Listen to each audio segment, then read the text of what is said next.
Assalamualaikum warahmatullahi wabarakatuh. Apa kabar pemirsa? Senang sekali dapat berjumpa dengan Anda. Bersama saya Argi Firgiati akan memandu pemirsa dalam program Dialog Spesial Jaksa Menyapa yang kali ini disiarkan secara langsung di TV Tabalong. Tema yang diangkat dalam dialog kali ini ialah cegah penyalahgunaan dana desa melalui Jaksa Garda Desa. Dan di studio kita kali ini telah hadir 3 orang narasumber. Yang pertama yaitu Kepala Seksi Intelijen Kejaksaan Negeri Hulu Sungai Utara.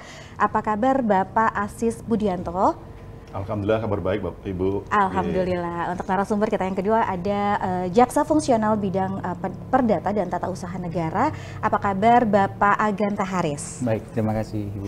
Dan narasumber kita yang ketiga yaitu PLT Kepala Subseksi Ekonomi Moneter. Bagaimana kabarnya Pak Mandabayi? Siap, tetap sehat. Tetap semangat ya Pak ya? Tetap semangat, tetap sehat. Harus tetap semangat. Nah, baik pemirsa, kita akan membuka pertanyaan bagi pemirsa yang ingin bertanya seputar tema kita kali ini. Bisa langsung chat di nomor WhatsApp 0811 514 2424. Ya, kita langsung memulai untuk segmen pertama. Pak, jangan tegang Pak. Tenang Pak, ini bukan ujian matematika. Ya. Baik, Bapak, ini bukan pertama kalinya Jaksa Menyapa di TV Tabalong ya. Ini sudah kesekian kalinya. Dan kita berbicara tentang peran dari kejaksaan sendiri sebagai garda desa. Nah, salah satunya yaitu garda desa. Bisa dijelaskan Pak lebih lanjut mengenai peran dan tugas dari Jaksa Garda Desa ini? Silahkan Pak Asis yang akan menjawab. Mungkin. Terima kasih Mbak atas pertanyaan Mbak. Jadi sebelumnya izinkan kami bisa memberikan dasar hukum dulu Mbak ya, mengenai program kita yaitu program Jaksa Garda Desa, atau yang lebih kita kenal di kesehariannya Jaksa Jaga Desa Mbak. Oh, ya. Jadi sesuai dengan instruksi Jaksa Agung nomor 5 tahun 2023, kami diberikan peran Mbak untuk dalam hal optimalisasi peran kejaksaan dalam membangun kesadaran hukum masyarakat melalui program Jaga Desa Mbak. Ini peran kita yaitu melaksanakan program Jaga Desa, memberikan pendampingan Mbak. Dalam hal ini pendampingan nanti ada dari bidang perdata dan tata usaha negara Mbak. Bahkan itu dimulai sejak mereka melakukan musrenbang Mbak, musyawarah perencanaan pembangunan desa itu ada Mbak. Nanti kita melakukan pendampingan dalam hal pelaksanaan untuk penyerapan anggarannya pun kita dampingi juga. Kita melakukan istilahnya pendampingan hukum Mbak. Bahkan evaluasi kita akan menggandeng nanti di caturbulan keempat Mbak dengan pihak APIP atau inspektorat Mbak, inspektorat setempat. Dan yang tak kalah penting juga Mbak dalam program Jaga Desa itu ada optimalisasi terhadap rumah restoratif Mbak. Jadi di sini warga masyarakat yang intinya sesuai Perma 02 itu bahwa mereka yang ancamannya kurang dari 5 tahun itu bisa dirembukkan melalui rumah restoratif justice Mbak. Yang di tiap desa dan kecamatan itu ada Mbak. Jadi seperti itu. Baik, Bapak, apakah setiap desa ada jaksanya seperti halnya institusi lain seperti TNI, Polri, itu memang adakah? Nah, sudah ini perlu kita luruskan Mbak. Bahwasanya kita program Jaksa Jaga Desa itu bukan kita piket di desa enggak Mbak. Masalahnya kita kemampuan personil aja satu Kejari di Hulu Sungai Utara itu sekitar 11 jaksa ya. 11 orang jaksa kan nggak mungkin Mbak satu. Jadi yang kita dampingi itu programnya Mbak. Program dalam hal pengelolaan anggaran dana desa Mbak. Jadi bukannya kita harus piket di tiap desa. Ada gitu ya Pak ya, mungkin nggak ada ya berarti. Jadi ada, ya tidak ada. Pengertiannya mereka langsung berhubungan langsung di kantor kami itu ada namanya posko Mbak, posko Jaga Desa. Dan mereka nanti difasilitasi dari pihak kecamatan, kalau ke atasnya lagi melalui dinas BPMD setempat Mbak, di HSU kan ada. Tapi on call ya Pak ya, maksudnya untuk laporan langsung tembus ya ke tembus itu ya. Dan nanti kami jelaskan tentang aplikasinya ada juga Mbak.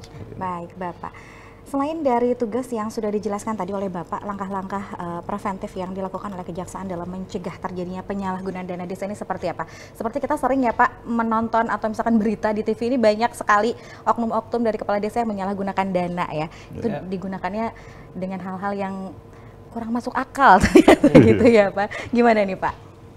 Oh iya.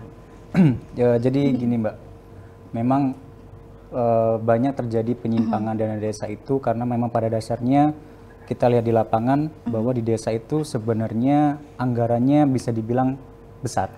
Cukup besar. Dari sekitar 81.000 desa di Indonesia ini, itu kurang lebih anggaran yang digelontorkan pada tahun 2023 kemarin itu sekitar 70 triliun. 70 triliun. Nah, dana yang sebesar itu terbatasnya nanti kepada kompetensi dari aparatur desa setempat, terutama dari kepala desa, kemudian dari sekretarisnya dan sebagainya, perangkat-perangkat desanya. Di situ memang seringnya terjadi penyimpangan pengelolaan dana desa karena mereka secara jelas tidak mengetahui bagaimana regulasi-regulasi terkait pengelolaan dana desa tersebut. Nah, kami dari Kejaksaan memiliki peran untuk mengoptimalkan, melakukan pendampingan, kemudian melakukan pengawasan, dan juga sampai nanti pada saat tahap pelaporan itu kami dampingi terus. Kami melakukan penyuluhan terkait bagaimana pengembangan SDM di aparatur desa setempat, kemudian kita melakukan metode berupa sosialisasi, koordinasi, dan sampai dana-dana yang sudah tergelontorkan begitu besarnya itu disimpang atau disalahgunakan oleh aparatur desa setempat begitu. Berarti memang tidak semuanya dari oknum-oknum kepala desa itu menyalahgunakan. Ada juga yang memang tidak mengetahui bagaimana prosesnya untuk menggunakan data tersebut ya Pak ya? Ada beberapa yang kami temukan itu memang sebagian kepala desa itu yang sudah mulai memahami, tapi tidak jarang juga mereka itu hanya sebatas tahu saja, tapi dalam prakteknya akhirnya banyak penggunaan dana desa itu yang tidak tepat mutu, tidak tepat sasaran, ataupun nanti pada saat pertanggungjawabannya itu juga pelaporannya tidak sesuai dengan peraturan perundang-undangan seperti itu kira-kira. Ini yang harus diedukasi kepada para aparatur desa ya Pak ya. Baik, berbicara tentang tantangan terbesar yang dihadapi oleh Jaksa Garda Desa dalam menjalankan tugasnya dan bagaimana cara mengatasinya. Pak Manda mungkin ingin menjelaskan? Jadi untuk cara mengatasinya ya Pak, kami di Kejaksaan itu telah melibatkan seperti bidang datun. Kemudian kalau untuk penindakannya itu di bidang tindak pidana khusus, kemudian untuk dari pidana umumnya itu ada rumah restoratif di bidang pidana umum sebagai sarana penyelesaian konflik di desa. Jadi ketika ada konflik di desa yang memang itu bisa diselesaikan dengan restoratif justice, itu kita akan menyelesaikan secara restoratif justice tersebut. Jadi antara kedua belah pihak itu dikumpulkan, misalnya seperti itu. Kemudian melakukan penyusunan SOP bersama antar bidang sesuai pedomannya ya, bersama dalam melaksanakan tugas kolaboratif. Jadi dari bidang intel, bidang datun, bidang pitsus itu tetap dilibatkan, Mbak. Gitu. Untuk tantangan ini sendiri gimana nih Pak? Adakah tantangan atau hambatan kalau untungan selama ini? Tantangan hambatan belum ada sih Pak. Belum ada. Jadi tim ini masih kompak aja. Masih kompak aja. Ya. Baik Bapak. Adakah edukasi hukum yang rutin diberikan oleh Kejaksaan nih Bapak kepada pemerintah desa maupun masyarakat desa sendiri?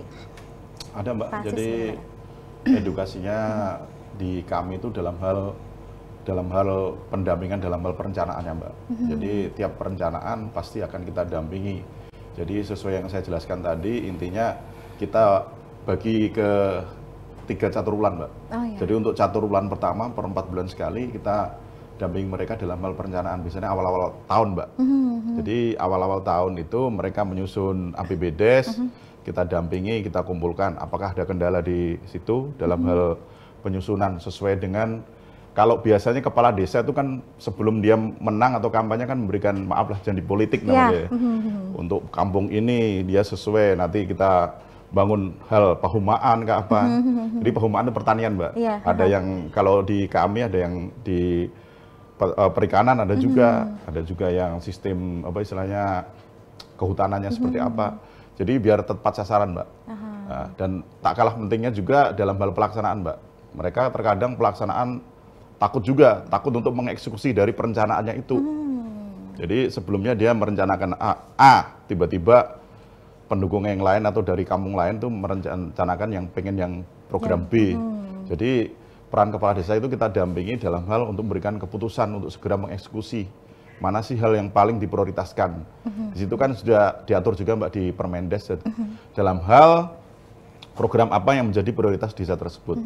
Termasuk ada juga dalam hal ketahanan pangan kah, dalam hal peningkatan SDM-nya kah, atau dalam hal proyek-proyek strategis mereka punya juga Mbak sebenarnya. Ini rutin dilakukan ya Bapak untuk edukasi kepada aparatur desa dan juga masyarakat desanya? Rutin Mbak, jadi untuk untuk catur bulan pertama ini kita seperti itu Mbak, menggalang intinya jangan sampai perencanaan yang mereka bikin itu menyalahi program yang mereka janjikan sebelumnya. Pasti kan ditagih-tagih oleh warga desa itu. Bahasanya Pak Kepala Desa ini pengennya daerah saya itu daerah Paumaan. Kenapa difokuskan ke hal yang lain, ke hutanan kah, ke hal yang misalnya perikanan kan, jadi kurang match gitu Mbak. Jadi peran kami di situ, memberikan arahan. Baik, terima kasih banyak Bapak atas jawabannya. Kita akan melanjutkan ke segmen kedua. Jangan kemana-mana, tetap di Dialog Jaksa Menyapa.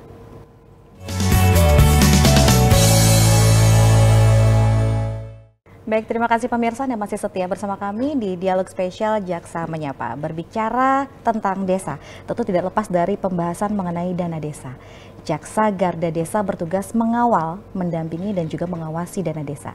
Nah, dalam pertanyaannya, tahapan pengelolaan desa ini seperti apa nih Pak? Yang perlu memang membutuhkan perhatian khusus agar dana desa tidak disalahgunakan nih. Terima kasih Mbak. Jadi pertama-tama pasti akan dilakukan sosialisasi Mbak. Sosialisasi ke masyarakat desa beserta aparatnya, aparatur desa lah fokus kita.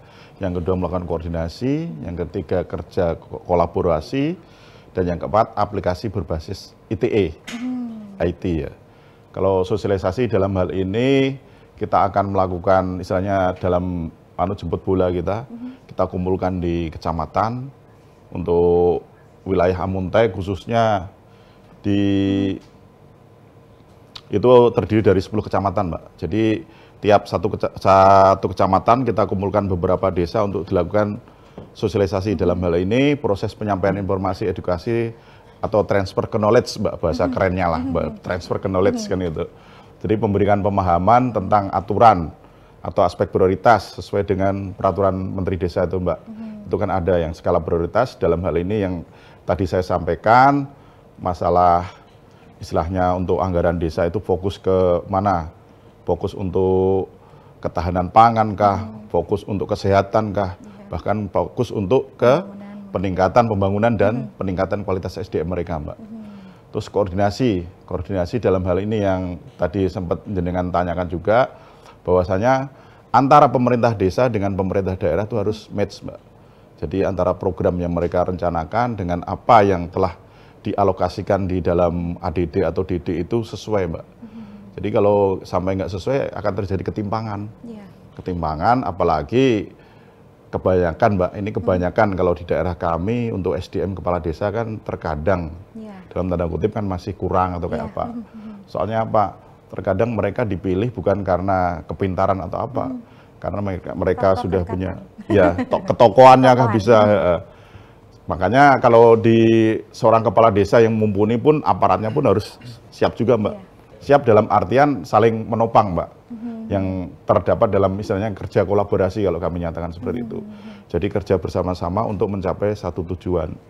Dan yang tak kalah penting lagi kami punya aplikasi namanya Intelis Mbak. Jadi di Intelis itu kita bisa menemukan bahwasanya desa A itu sudah punya perencanaan belum sih? Bisa kita lihat dari situ. Jadi untuk pencairan untuk DD, ADD bisa dicek dari situ. Ini sudah ada pencairan atau seperti apa. Kalau memang belum kan ibaratnya apa sih yang menghalangi dalam hal penyerapan anggarannya itu? Dalam hal artiannya kan seperti itu. Jadi bahwasanya kepala desa nggak usah ragu-ragu untuk mengeksekusi hal-hal yang sudah diprogramkan. Jadi sesuai dengan musrenbang yang antara perangkat desa, BPD dengan masyarakat setempat Mbak. Untuk tadi aplikasi yang Bapak sebutkan itu bisa diakses secara bebas oleh masyarakat atau untuk aparatur desa dan pemerintah saja nih Pak? Tapi untuk sementara ini aplikasi kita Intelis Mbak antara kita sama perangkat desa Mbak. Sama perangkat desa. Jadi ibaratnya kita bisa memberikan lampu lah. Ini udah masih lampu hijau kah, lampu kuning atau lampu merah, jadi seperti itu. Jadi kita ingatkan nanti bahwasanya desa A ini kenapa nih ada program kok kenapa belum dilaksanakan, dijalankan, kendalanya apa sih? Mereka konsul ke kami kan gitu. Baik Bapak. Bapak bisa tolong dicontohkan apa saja modus operandi terkait penyalahgunaan dana desa nih? Jadi yang biasanya menjadi modus operandi itu yang pertama mungkin Mbak karena penggunaan dana itu tidak sesuai peruntukannya. Jadi di desa itu biasanya ada program-program prioritas yang memang itu diprioritaskan dan dibutuhkan oleh masyarakat. Terkadang pembangunan yang seharusnya menjadi prioritas itu malah belum dikerjakan atau dialihkan ke kegiatan yang lain. Kemudian biasanya ada juga pungutan atau pemotongan dana desa oleh oknum pejabat kecamatan atau kabupaten, itu biasanya ada. Kemudian membuat perjalanan nota dinas perjalanan fiktif kepala desa dan jajarannya. Nah, itu juga sering terjadi. Yang biasanya itu mereka melakukan kegiatan misalnya study tour, judulnya study tour ya. Namun pada saat nyatanya itu memang tidak ada dan hanya pergi jalan-jalan. Fiktif ya. Fiktif. Kemudian penggelembungan atau markup. Itu berupa banyak, Mbak, ATK, terus pembayaran honor dan berupa pembiayaan kegiatan-kegiatan itu di markup. Misalnya desa membangun jalan. Nah, yang sering kita temukan itu markup dari mulai pembangunannya harga semen atau harga batu, harga aspal itu agak ditinggikan seperti itu. Tidak masuk akal. Tidak masuk akal. Kemudian membuat kegiatan atau proyek fiktif itu sama kayak tadi itu. Ini lebih parah lagi. Markup ATK sama kegiatan atau proyek fiktif. Nah, itu kadang mereka itu membuat suatu program, misal membangun untuk usaha desa itu kayak BUMDes kayak gitu ya. Usaha desa, terus tapi itu nggak ada usahanya. Usahanya itu nggak ada gitu. Misalnya membangun toko lah, misalnya, tapi tokonya nggak ada. Gitu. Okay. Apa sih Pak yang menjadi faktor penyebab modus operandi yang telah Bapak sampaikan tadi dapat dilakukan oleh oknum-oknum yang bersangkutan nih Pak? Kalau faktor penyebab itu saya rasa ada beberapa hal sih, Mbak. Cuman yang jelasnya itu yang pertama memang dari segi kalau kami menilainya itu dari segi SDM dari perangkat desa tersebut. Kita tidak bisa menutup fakta di lapangan kalau memang banyak perangkat desa maupun kepala desa itu yang secara gamblangnya belum mengetahui secara jelas tentang regulasi yang digunakan untuk pengelolaan keuangan desa. Dalam hal ini kan kita berpedoman kepada Permendes PDT nomor 13 tahun 2023 tentang petunjuk operasional atas fokus penggunaan desa tahun 2024. Itu yang pertama. Kemudian yang kedua, seperti yang sudah saya jelaskan sebelumnya, kalau memang anggaran desa yang sebegitu banyaknya tersebut, itu kepala desa berserta perangkatnya dalam tanda kutip kebingungan untuk merealisasikan dana tersebut seperti apa.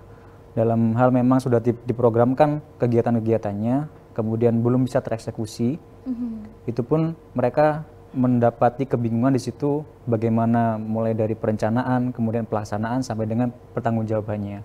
Bahkan mungkin yang lebih parahnya lagi, sudah diprogramkan kegiatannya, sudah direncanakan, cuman akhirnya dalam pelaksanaannya itu fiktif dan akhirnya itulah menjadi modus-modus yang dapat dilakukan tindak pidana di situ gitu. Seperti itu kurang lebihnya. Baik, kita tidak berbicara yang jauh-jauh nih Pak, yang dekat-dekat aja.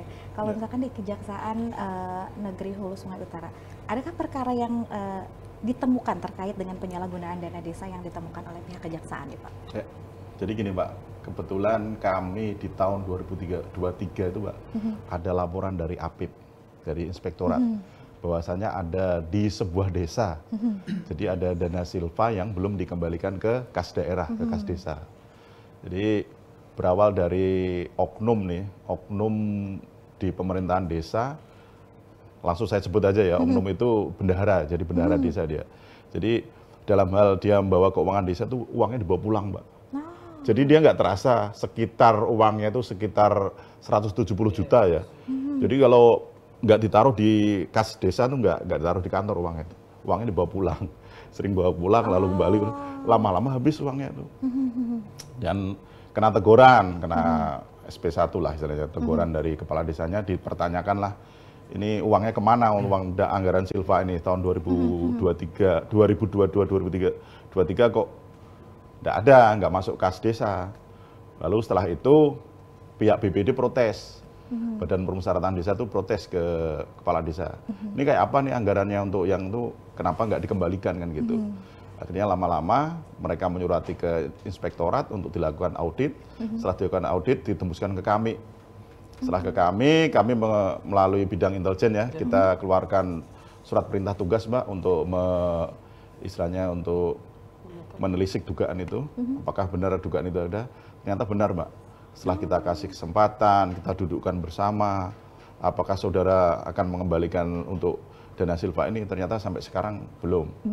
Dan pada akhirnya setelah kita kasih kesempatan, kita dudukkan bersama, nggak bisa, kita naikkan ke bidang tindak pidana khusus Mbak. Ya, jadi ada aja Mbak seperti itu. Ada ternyata ya Pak ya, nggak usah yang jauh-jauh dulu ya, oknumnya itu memang ada. Dan sampai sekarang masih belum selesai Bapak kasusnya? Sampai saat ini masih di bidang tindak pidana khusus Mbak. Jadi sudah ke tahap dari penyelidikan menuju ke penyidikan. Udah, ini. Baik. Terkait dampak adanya jaksa garda desa ya yang sudah berjalan, tentu saja secara keseluruhannya ini sangat membantu pemerintah juga ya Pak ya. Nah, dari keseluruhan berapa jumlah perkara dan total kerugian yang berhasil dikembalikan ke kas negara nih Pak? Sementara ini Mbak untuk di HSU sendiri untuk total perkara yang ditangani oleh kami itu hanya satu Mbak, satu perkara.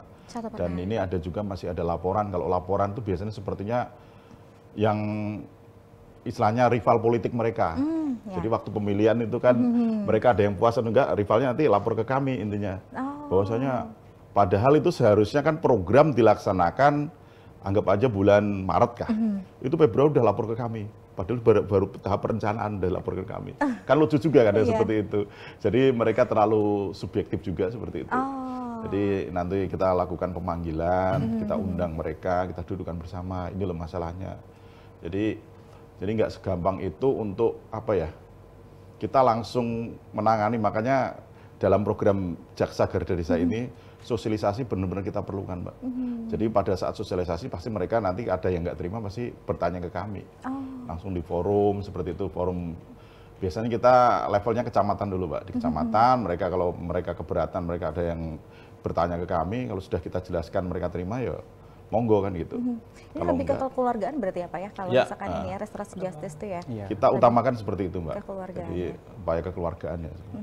Baik, terima kasih banyak Bapak atas jawabannya. Semakin seru saja perbincangan kita. Terima kasih pemirsa. Kita akan jeda sebentar memasuki ke segmen ketiga. Jangan kemana-mana, tetap di Dialog Spesial edisi Jaksa Menyapa.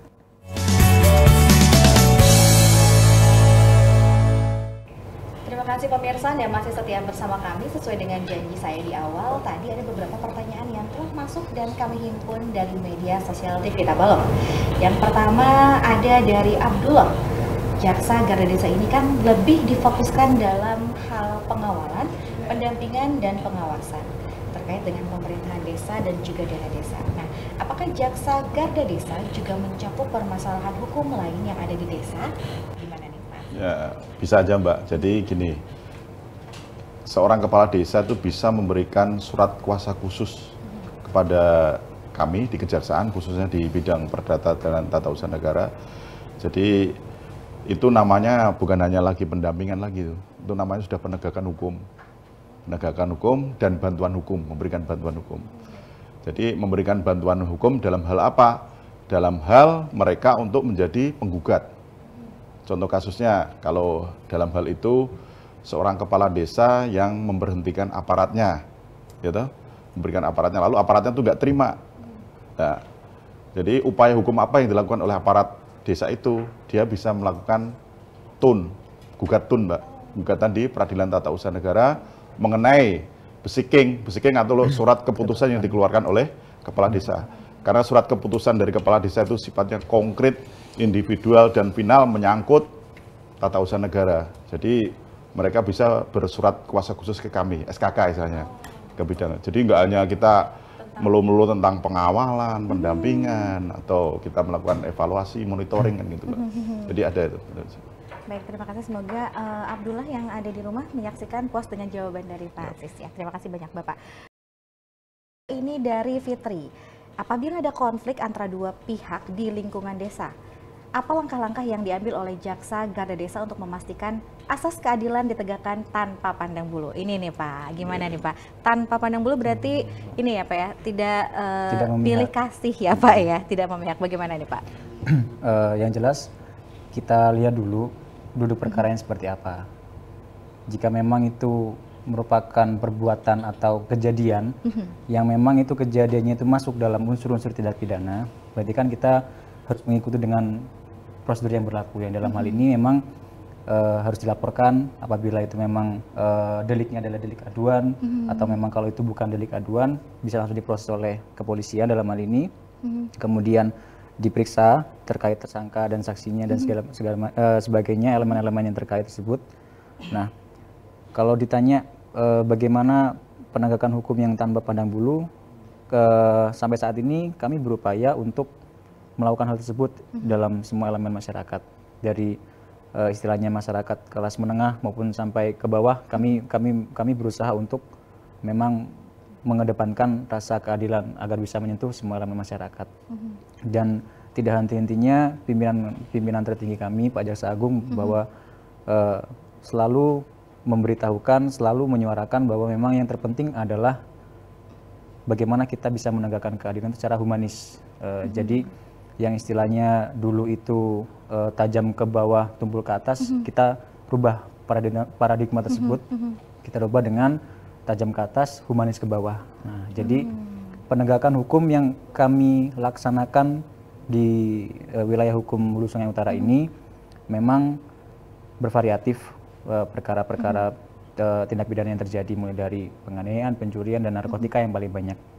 Nah, kami dengan kewenangan kami di bidang penuntutan, kita berusaha semaksimal mungkin mengedepankan rasa keadilan kepada seluruh masyarakat tersebut tanpa pandang bulu. Tanpa pandang bulu, sudah bisa dipastikan ya Pak ya, tanpa pandang bulu ya Pak ya.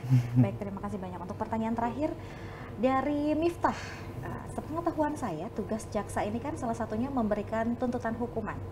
Hingga saat ini berapa tuntutan hukuman yang paling lama bagi Kades atau aparatnya yang terkait atau terjerat korupsi, dan apa saja pertimbangan dalam memberikan tuntutan hukuman tersebut nih Pak? Ya.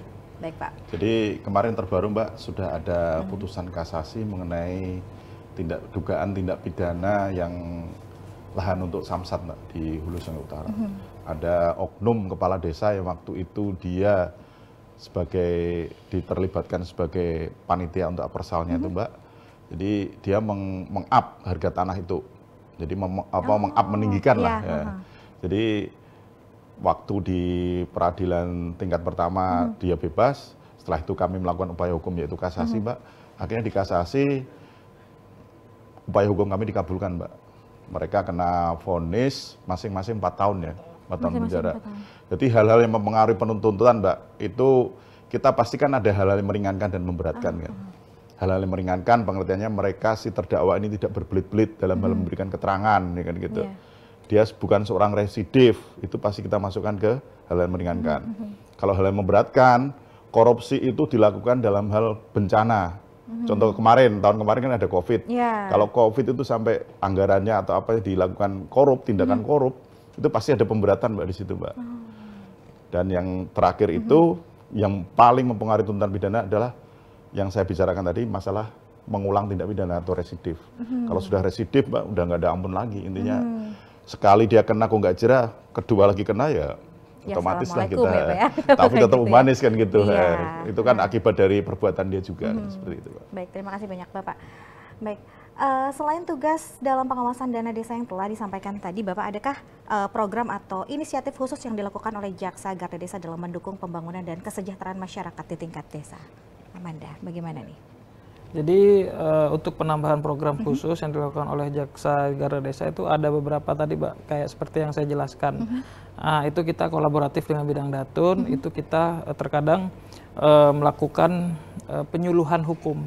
Jadi permasalahan-permasalahan hukum yang dibutuhkan oleh desa maupun itu masalah hukum misalnya tentang tanah, kemudian tentang penipuan.